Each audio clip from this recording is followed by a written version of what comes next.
Absolutely, there is no maintenance yards. A lot of people come in and saying, I don't want to have any maintenance. I start smiling and smirking a little bit and saying there's nothing like a no maintenance yard. But is there such a thing as a no maintenance garden? Absolutely not. Unless you concrete it from corner to corner, and even then you have to do some form of maintenance on it or keep it clean. There's no such thing as a no maintenance garden. Everybody wants no maintenance, and you can't have that. There's lower maintenance and there's high maintenance, and there's a little bit in between. I've never in my whole life had a client who asked me to design them a high maintenance garden.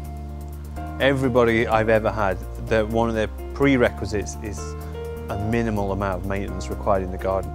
But in general, if you want a garden, then you're going to have to put up with maintenance within that garden. But the more you do it earlier in the process, the less you will have to do it later in the process.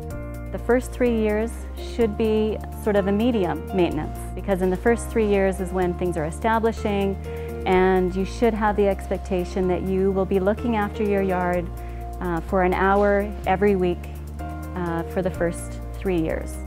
Once plants begin to find their feet and really work, then the weeds find it harder to take a hold of the space that's left, and you know, in general you really do cut down on that amount of maintenance that's required. Once it's established, it basically takes care of itself, so then you can, you know, sit back and enjoy it. A low maintenance garden is one that has, say, 80 to 90% shrubs. You still have to have a little bit of color, so a little bit of perennials. And you tend to be a little bit more on the evergreen, and also your spacing tends to be a little bit wider, say about a foot, foot and a half in spacing, and so you have a lot more mulch. Instead of using, for instance, wood mulch, you could opt for rock mulch because it's easy to pick the weeds out. Great resource to kind of cut down on all that maintenance. It is artificial turf, which we lay now in-house. I've done a couple of gardens and they look spectacular. The stuff that we're using right now is really nice. On a bigger scale, I would try to avoid it because it's uniform and it can look a little bit odd. But in smaller spaces, it looks really natural.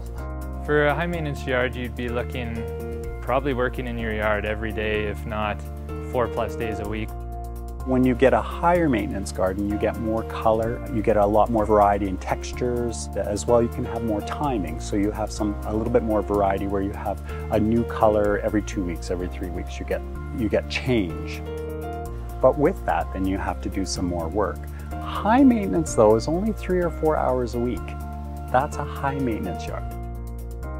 It is very interesting for us to come back to a yard after a few years, and you can see the difference. Some people are spending a lot of time in maintaining the yard very nicely, and some people just don't have the time or the knowledge.